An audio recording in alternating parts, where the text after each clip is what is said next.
Hello everyone. आज का हमारा टॉपिक है कर व्यवस्था। कर व्यवस्था क्या होती है और ये किस तरह लगानी चाहिए, इसके क्या क्या लाभ होते हैं, मतलब कर व्यवस्था का हम पूरा टॉपिक करेंगे। सबसे पहले देखते हैं कि कर व्यवस्था होती क्या है, हम कर व्यवस्था किसे कहते हैं। तो कर वह आवश्यक भुगतान है। कर क्या होते हैं? कर एक आवश्यक भुगतान है, यानी कि अगर हम उसे करना, उसका भुगतान चाहे हम करना चाहें या ना करना चाहें, वो हमें करना ही पड़ेगा। वो एक आवश्यक भुगतान है जो एक व्यक्ति द्वारा सरकार को दिया जाता है। कर व्यवस्था है, कर जो है वो एक आवश्यक भुगतान है जो कि एक व्यक्ति द्वारा सरकार को दिया जाता है। करदाता को सरकार से मिलने वाले लाभ का इससे कोई संबंध नहीं होता है। जो करदाता है उसको सरकार से मिलने वाला जो लाभ है उससे उसका कोई संबंध नहीं होता है। मतलब इस बात पे इसका कोई संबंध नहीं है कि जो करदाता है, कर देगा दाता यानी कर देने वाला, जो कर देने वाला है उसको सरकार से इसके बदले कोई प्रॉफिट मिलेगा, कोई लाभ मिलेगा, इसका इससे कोई संबंध नहीं है। ये आवश्यक भुगतान है, ये देना ही पड़ता है। तो कर व्यवस्था है जो कर एक आवश्यक भुगतान है जो कि हर एक व्यक्ति को सरकार को देना पड़ता है और करदाता को सरकार से मिलने वाले लाभ का इससे कोई संबंध नहीं है। अगला है अच्छी जो कर प्रणाली की सिद्धांत की व्याख्या है वो क्या है।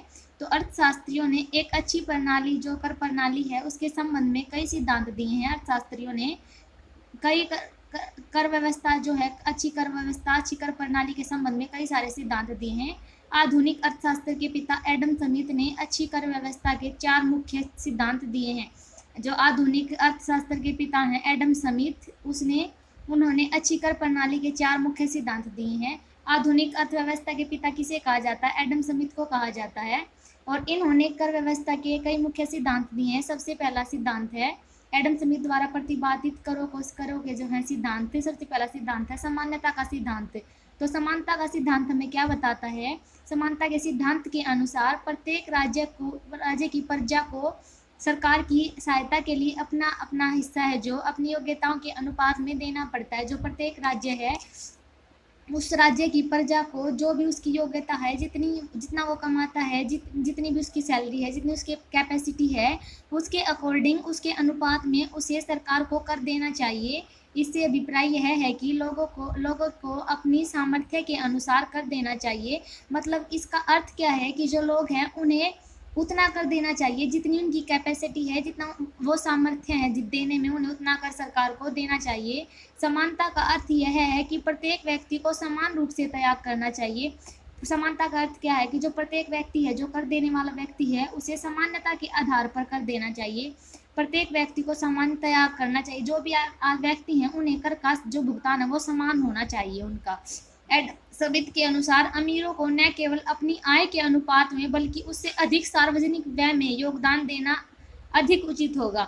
ये कह रहे हैं कि जो एडम स्मिथ हैं उनका कहना है कि जो अमीर व्यक्ति हैं उनको ना केवल अपनी आय के अनुपात में, उनको केवल अपनी आय के अनुपात में ही नहीं, उससे अधिक जो सार्वजनिक व्यय है, उससे अधिक जो सार्वजनिक व्यय है यानी संपूर्ण समाज का जो व्यय है, जो खर्च है, उसमें योगदान देना अधिक उचित होगा। उसमें अगर वो योगदान देंगे तो यह और अधिक उचित होगा। पहला पॉइंट था समानता का सिद्धांत। मैं उम्मीद करती हूँ आपको समझ आ रहा है। और अगर आपको समझ नहीं आ रहा है तो मेरी क्या कमी है जो आप नहीं समझ पा रहे हो, उसके लिए मेरे को कमेंट करके ज़रूर बताइएगा कि आपको समझ आया या नहीं आया। बस आगे चलते हैं। निश्चितता का सिद्धांत। इस सिद्धांत के अनुसार करों के संबंध में निश्चितता होनी चाहिए। निश्चितता होनी चाहिए मतलब सिलेक्टेड होने चाहिए। कर है जो वो सिलेक्ट होने चाहिए। इस सिद्धांत के अनुसार करों के संबंध में निश्चितता होनी चाहिए। प्रत्येक व्यक्ति जो कर देता है वह मनमाना नहीं, निश्चित होना चाहिए। जो प्रत्येक व्यक्ति है वो जो कर देता है वो ये नहीं होना चाहिए कि मनमाना कर हम उनसे वसूल कर लें, जो हमारा मन करे हम उतना कर उनसे वसूल करें, या फिर जो करदाता है वो जितनी उसकी मर्जी हो वो उतना ही कर दे। ये नहीं होना चाहिए। कर है जो वो एक लिमिटेड, एक सीमित होना चाहिए कि हर व्यक्ति को किसी भी चीज़ पर, मान लीजिए जैसे कि मैगी का एक पैकेट है, मैगी के पैकेट पर मान लीजिए 2 रुपये टैक्स है, तो उसे चाहे कोई भी इंसान खरीदे वो 2 रुपये टैक्स कंपलसरी है, वो उन्हें देना ही पड़ेगा। तो जो इसमें सिलेक्ट हो गया कि मैगी के एक पैकेट पर 2 रुपये टैक्स है तो वो देना पड़ेगा, मतलब ये सिलेक्टेड हो गया, लिमिटेड हो गया है। तो ये मनमाना कर नहीं होना चाहिए, निश्चित होना चाहिए कर। भुगतान का समय, भुगतान की विधि तथा भुगतान की जाने वाली राशि। जो भुगतान किस वक्त करना है, उस जो कर है उसका भुगतान किस तरह करना है, विधि कौन सी विधि होगी, किस तरह करना है, किस वक्त करना है, और कितनी राशि का भुगतान करना, ये करदाता यानी कर देने वाले को अन्य व्यक्तियों को स्पष्ट होनी चाहिए, जो करदाता उसे और अन्य व्यक्तियों को स्पष्ट रूप से पता होना चाहिए कि उन्हें कितनी राशि कब और किस प्रकार देनी है टैक्स के रूप में। तो कर प्रणाली में कई प्रकार की निश्चितता की आवश्यकता होती है। जो कर प्रणाली है उसमें इस प्रकार की निश्चितता की आवश्यकता होती है। अगला पॉइंट है सुविधा का सिद्धांत। सुविधा का सिद्धांत क्या कहता है? इस सिद्धांत के अनुसार कर लगाते समय करदाता की जो सुविधा को भी ध्यान में रखा जाना चाहिए। जो करदाता है उसकी सुविधा को भी ध्यान में रखना चाहिए। कर लगाते समय प्रत्येक कर ऐसे समय पर अथवा इस ढंग से लगाया जाना चाहिए कि इसका भुगतान करना करदाता के लिए सुविधाजनक हो। जो प्रत्येक कर है उसको इस प्रकार और इस ढंग से लगाना चाहिए कि जो करदाता है उसके लिए सुविधाजनक हो, वो इजीली इसका भुगतान कर सके। प्रत्येक कर ऐसे समय और इस ढंग से एकत्रित करना चाहिए जिसमें करदाता को कर देने में कोई भी कठिनाई ना हो। जो प्रत्येक कर है वो इस तरीके से लगाना चाहिए कि जो करदाता है, कर देने वाला है, उसे किसी भी तरह की उलझन, किसी भी तरह की कठिनाई कर देने में ना हो। अगला पॉइंट है मितव्ययता का सिद्धांत। यह क्या कहता है? इस सिद्धांत के अनुसार कर एकत्रित करने की लागत न्यूनतम होनी चाहिए, यानी कम होनी चाहिए। ये जो सिद्धांत है क्या बताता है कि इसके अनुसार कर देने की जो लागत है वो न्यूनतम होनी चाहिए। कर प्रणाली अधिक खर्चीली नहीं होनी चाहिए। कर प्रणाली है जो कर देने की विधि है वो अधिक खर्चीली नहीं होनी चाहिए। कर अधिक खर्चीली विधि द्वारा नहीं भुगतान किए जाने चाहिए। प्रत्येक कर इस प्रकार लगाना चाहिए जिससे सरकार को कर एकत्रित करने में अधिक खर्च न करना पड़े। जो प्रत्येक कर है वो इस प्रकार लगाना चाहिए कि सरकार को यह कर एकत्रित करने में ज़्यादा मेहनत, ज़्यादा कठिनाइयों का सामना ना करना पड़े और ज़्यादा खर्च ना करना पड़े। और कर चुकाते समय करदाता को भी अधिक खर्च नहीं करना पड़े। कर इस तरह से लगाने चाहिए कि करदाता को भी ज़्यादा खर्च ना करना पड़े और कर वसूलने यानी सरकार को भी कर वसूलने में ज़्यादा खर्च ना करना पड़े। ये 4 पॉइंट थे जो एडम स्मिथ ने दिए थे अच्छी कर प्रणाली के। अब है आधुनिक सिद्धांत। आधुनिक अर्थशास्त्रियों ने करों के उपरोक्त सिद्धांतों के अतिरिक्त कई नए सिद्धांत दिए हैं। जो आधुनिक अर्थशास्त्री उन्होंने करों के उपरोक्त सिद्धांतों के अतिरिक्त और नए भी कई सिद्धांत दिए हैं। वो कौन कौन से हैं? सबसे पहला लोचशीलता का सिद्धांत। लोचशीलता का सिद्धांत हमें क्या बताता है? कर व्यवस्था ऐसी होनी चाहिए जिसमें थोड़ा सा परिवर्तन करने से ही सरकार आवश्यकता अनुसार करों से प्राप्त आय है जो उसे बिना किसी असुविधा के कम या अधिक कर सके। लोचशीलता का मतलब क्या है कि जिसमें इजीली परिवर्तन हो जाए, आराम से परिवर्तन हो जाए। तो कर व्यवस्था ऐसी होनी चाहिए जिसमें थोड़ा सा भी परिवर्तन करने से, कर व्यवस्था जो उसमें थोड़ा सा भी परिवर्तन अगर हम करते हैं, उसे कम करते हैं या ज़्यादा करते हैं, उसमें परिवर्तन करने से जो सरकार की आवश्यकता अनुसार करों से प्राप्त आय है, जो सरकार की आय है, जो उसने आवश्यकता अनुसार है, जो करों से प्राप्त होती है, जो आय सरकार को, उसमें जो बिना किसी असुविधा के उसे कम या अधिक कर सके। जो आय है उसे हम बिना किसी असुविधा के यानी सुविधाजनक तरीके से उसे कम या ज़्यादा हम कर सकते हैं। लोचशीलता का सिद्धांत ये बताता है। अगला पॉइंट है उत्पादकता का सिद्धांत। कर इस प्रकार लगाए जाने चाहिए जिससे देश के उद्योग धंधों, लोगों की कार्य करने की योग्य इच्छा, बचत व निवेश। बचत यानी कि हमारी जो हम पैसा बचाते हैं अपना खर्च से कम यूज करके जो हम बचत करते हैं, वास्तविक आय जो हमारी होती है बचत। निवेश हमारा खर्च, उसका जो उस पर बुरा प्रभाव न पड़े तथा भविष्य में अधिक कर मिलने की संभावना हो। उत्पादकता का सिद्धांत क्या कहता है कि कर इस प्रकार लगाए जाने चाहिए जिससे कि देश के उद्योग धंधों, लोगों के कार्य करने की योग्य इच्छा, बचत पर बुरा प्रभाव ना पड़े। मतलब कि ये कहना चाह रहे हैं कि कर है जो हमें इस तरह लगाने चाहिए, जैसे कि कोई कारखाने हैं, उद्योगपति हैं जो उनके ऊपर इस तरह से कर लगाने चाहिए कि भाई जो उनकी इच्छा है उनका उत्पादन करने की, जो उनका उद्योग है, जो लोगों के कार्य है, उस पर उनका बुरा प्रभाव न पड़े। मतलब इस तरह से करना लगे कि उद्योगपति अपने उद्योग धंधे ही बंद कर दें और जो उनकी इच्छा है उत्पादन करने की वो उसका उत्पादन ही बंद कर दें, ये उन पर बुरा प्रभाव पड़ेगा। और जो लोगों के कार्य हैं, उद्योगपतियों के, श्रमिकों के कार्य हैं, उन पर उसका बुरा प्रभाव नहीं पड़ना चाहिए। मतलब इस प्रकार कर लगाने चाहिए ताकि उद्योगपति हैं जो उन पर उन करों का बुरा प्रभाव न पड़े भविष्य में। अगला पॉइंट है विभिन्नता का सिद्धांत। एक कर प्रणाली के समान के जो स्थान पर बहु प्रणाली अपनाई जानी चाहिए। एक कर प्रणाली यानी एक कर प्रणाली और बहु यानी अधिक कर प्रणाली। तो विभिन्नता का सिद्धांत क्या कहता है? एक कर प्रणाली के स्थान पर बहु कर प्रणाली अपनानी चाहिए।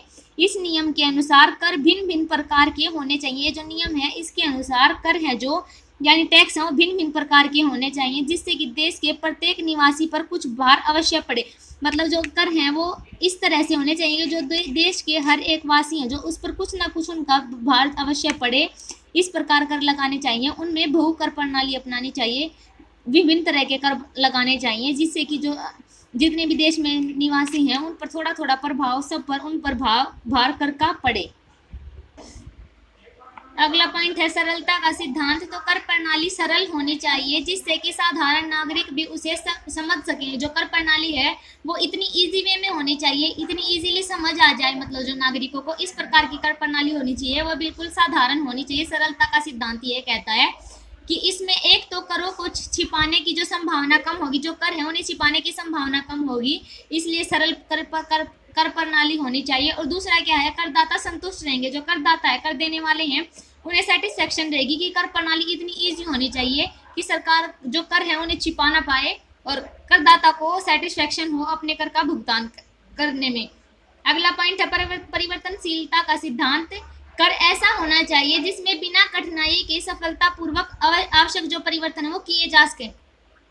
कर जो ऐसे होने चाहिए कि उसमें जो बिना भी किसी कठिनाई के अगर हम उसमें कोई परिवर्तन करना चाहें तो वो सफलतापूर्वक इजीली परिवर्तन किया जा सके उसमें।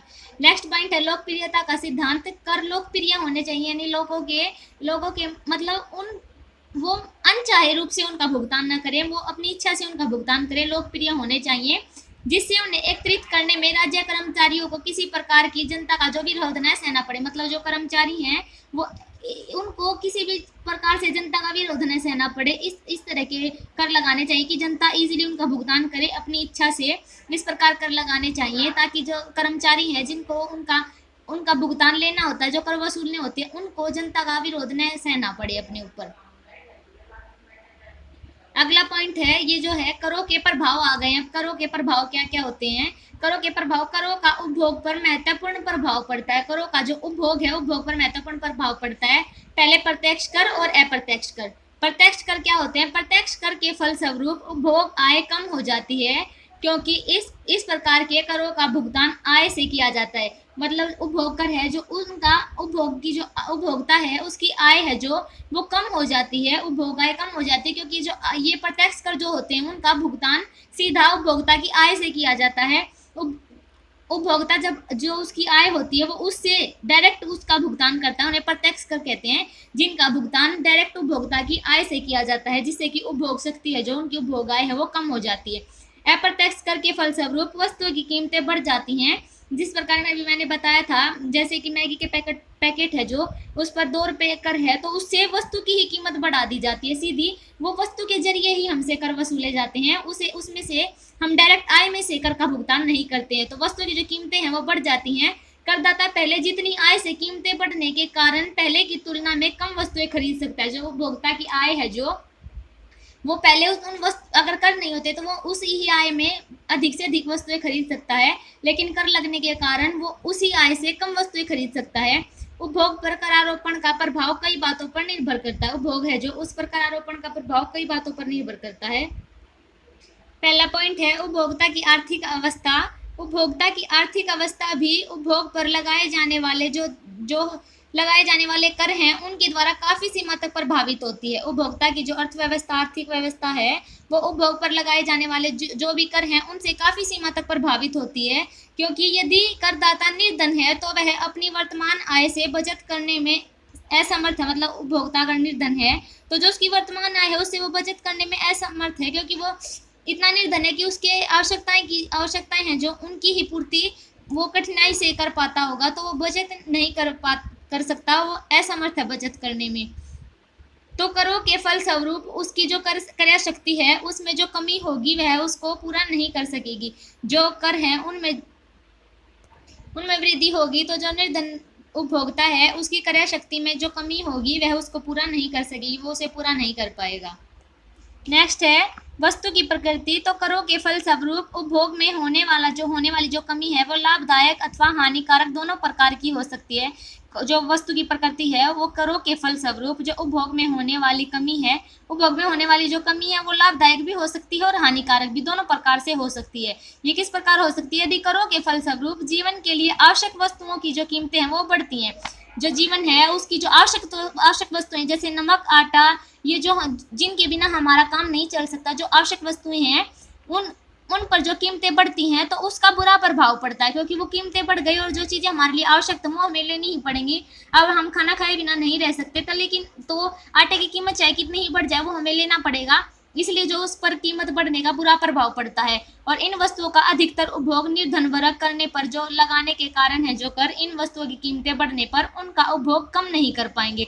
तो जो निर्धन व्यक्ति हैं, आवश्यक वस्तुओं पर जब सरकार कर बढ़ाएगी तो निर्धन व्यक्ति इस कर को मतलब एक्सेप्ट करने से मना नहीं कर पाएंगे, क्योंकि वो आवश्यक वस्तुएं हैं और उन्हें लेने ही पड़ेगी। खाना खाए बिना तो वो भी नहीं रह सकते हैं, इसलिए उनका उपभोग उन्हें करना ही पड़ेगा। उनका उपभोग किए बिना वो नहीं रह पाएंगे, क्योंकि इन वस्तुओं की मांग है जो वो मूल्य निरपेक्ष होती है। जो आटा है, नमक है, माचिस है, ये जितनी भी मतलब ऐसी आवश्यक वस्तुएं जिनके बिना हम नहीं रह सकते, उनकी जो मांग है वो मूल्य निरपेक्ष होती है। मूल्य निरपेक्ष मतलब मूल्य का उस पर कोई मान नहीं होता। मूल्य चाहे कम हो जाए या अधिक हो जाए, जो हमारे लिए आवश्यक है वो हमें लेनी ही पड़ेंगी और हम उनका भुगतान जरूर करेंगे। नेक्स्ट पॉइंट है करों का उत्पादन पर प्रभाव। तो काम करने की क्षमता पर प्रभाव पड़ता है इनका। उत्पादन का स्तर जो उत्पादन का स्तर है काम करने की क्षमता पर निर्भर करता है।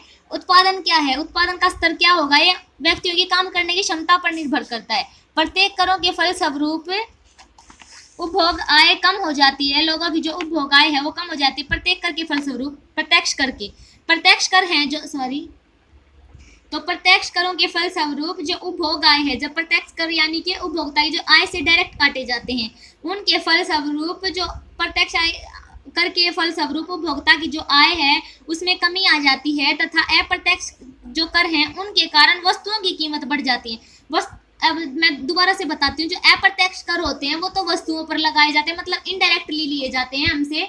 और जो प्रत्यक्ष कर होते हैं जैसे कि ऐसे मतलब हम जैसे कि सालाना जो हमारी इनकम होती है उसका हम टैक्स भर के आते हैं हर साल, वो हमारा प्रत्यक्ष कर है, क्योंकि उसे हम डायरेक्ट अपनी आय से, अपनी इनकम से कटवा कर आते हैं। तो अप्रत्यक्ष को जो कर हैं उनके कारण वस्तुओं की कीमतें बढ़ती हैं, इसलिए साधारणतः करों के कारण उपभोग कम हो जाता है। जो साधारणतः कर हैं करों के कारण उपभोग कम हो जाता है। नेक्स्ट पॉइंट है बचत करने की क्षमता पर प्रभाव। बचत करने की शक्ति दो बातों पर निर्भर करती है। सबसे पहला पॉइंट है व्यक्ति की आय और दूसरा है व्यय की मात्रा।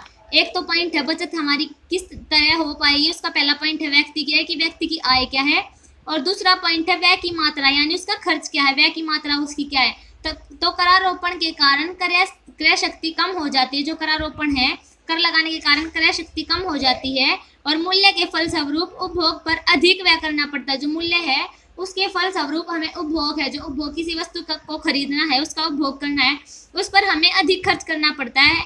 करारोपण के कारण क्रय शक्ति हमारी कम हो जाती है, मतलब कर लगा दिए तो हमारी क्रय शक्ति किसी भी वस्तु को खरीदने की हमारी शक्ति जो कम हो जाती है, क्योंकि हमने कर दे दिया, हमारा उसमें से हमारी जो कैपेसिटी पहले थी, कर लगा देने के बाद हमारी कैपेसिटी कम हो जाती है, हम उस चीज़ को कम खरीद पाते, तो क्रय शक्ति जो कम हो जाती है और इसके फलस्वरूप उपभोग पर अधिक व्यय करना पड़ता है। तो जब कीमतें बढ़ेंगी वस्तुओं की तो हमें उपभोग पर अधिक व्यय करना पड़ता है। तो ये बचत करने की जो क्षमता है उस पर भी करों का प्रभाव पड़ता है। मैं उम्मीद करती हूँ आप लोगों को समझ आ गया होगा। अगर आपको समझ आ गया तो मेरे को कमेंट करके बताइएगा कि आपको समझ आ गया है। Thank you for watching.